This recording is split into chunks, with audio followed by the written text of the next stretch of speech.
One photo, no caption needed.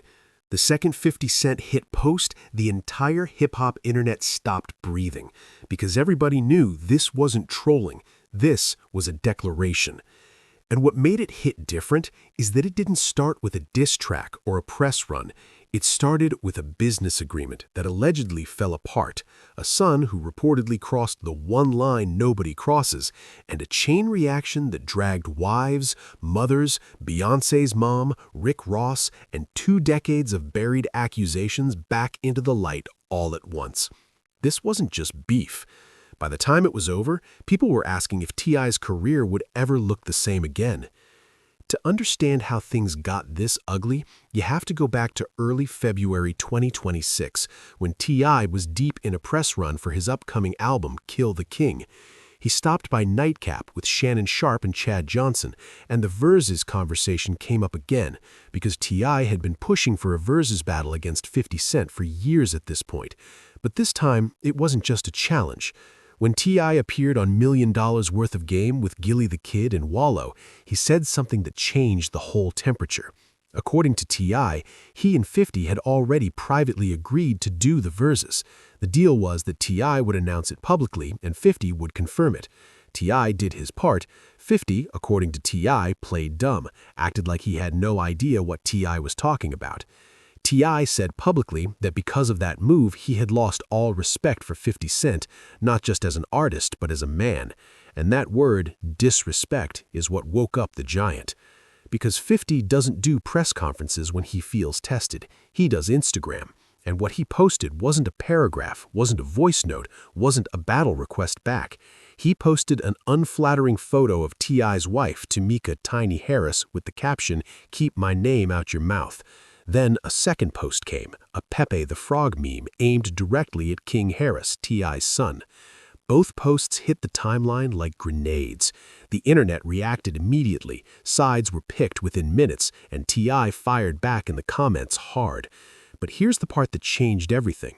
It wasn't T.I. who escalated it, it was King. King Harris jumped into his Instagram stories and didn't just defend his mother, he went straight for 50's most protected wound.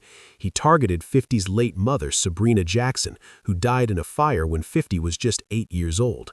King reportedly told 50 to dig her up and post a picture that looked better than Tiny. He posted a tombstone image to his stories with the words, "This where your mama at." People who were fully on King's side 2 seconds before that went quiet. Even fans who couldn't stand 50 said that crossed a line nobody should cross.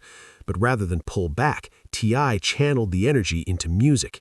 He dropped War, a track with no names called, but with a target so obvious the whole internet knew exactly who it was for.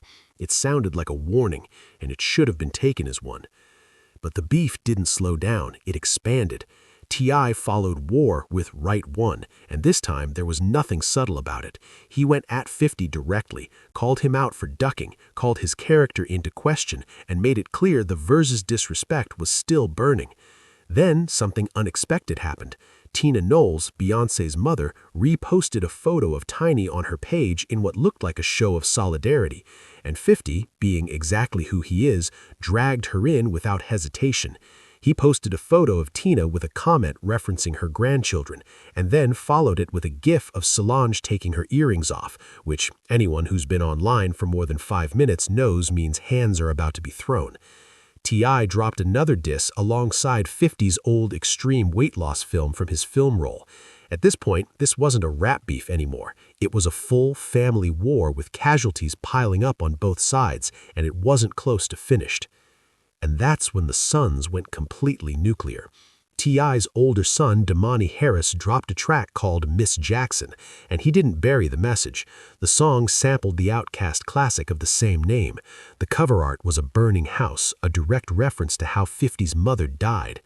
People were genuinely shocked, not because they didn't understand the eye for an eye logic of it, but because of how far the Harris family was willing to go to make a point. Then King dropped his own diss, and he went a step further than a song. He filmed the video wearing a t-shirt with 50's late mother's face printed on it. Rick Ross, who has his own well-documented history of conflict with 50, appeared in the comments co-signing King with "Need that T in a 3X, lil bro."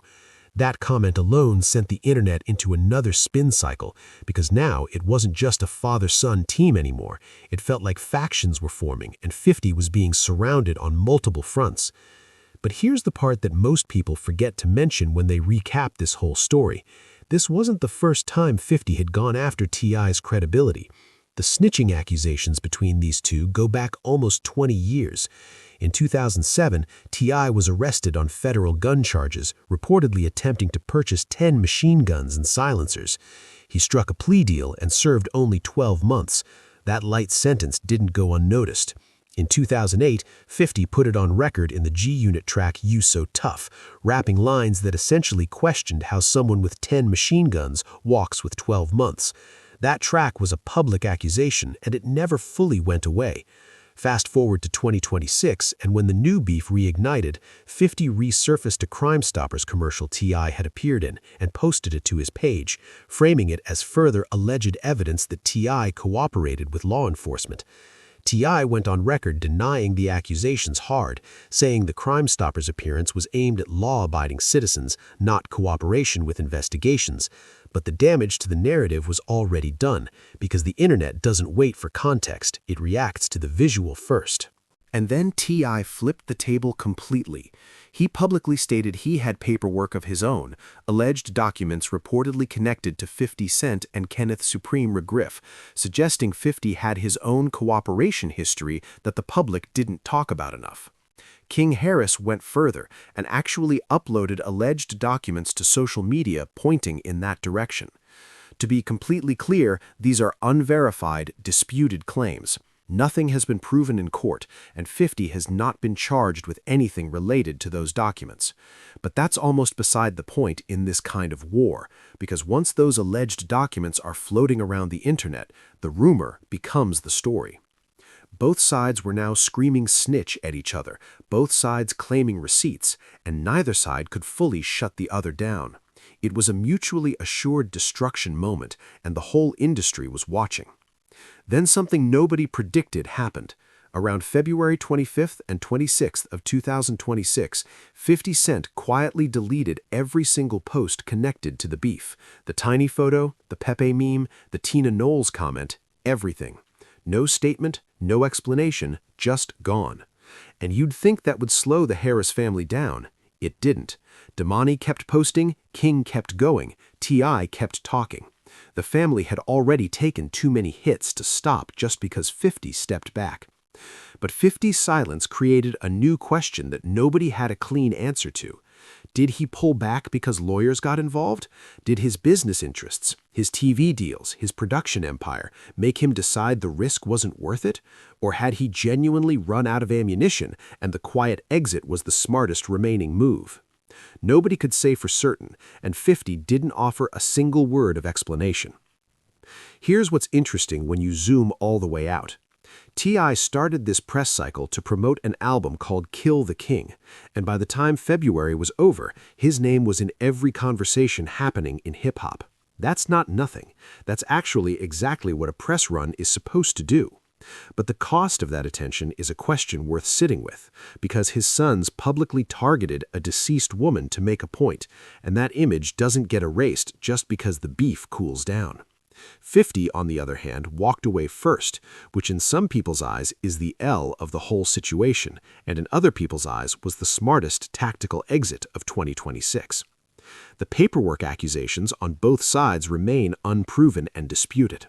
The Verzuz agreement T.I. described has never been confirmed by 50, and the real winner of this whole war, if there even is one, is still being argued in comment sections right now. What this whole thing really exposed isn't just bad blood between two artists, it's how fast a business disagreement can become a generational conflict when egos are involved and the internet is watching. So the question that's still sitting out there, the one that nobody's answered cleanly, was any of this real? Or was Kill the King always the destination and everything in between was just the marketing?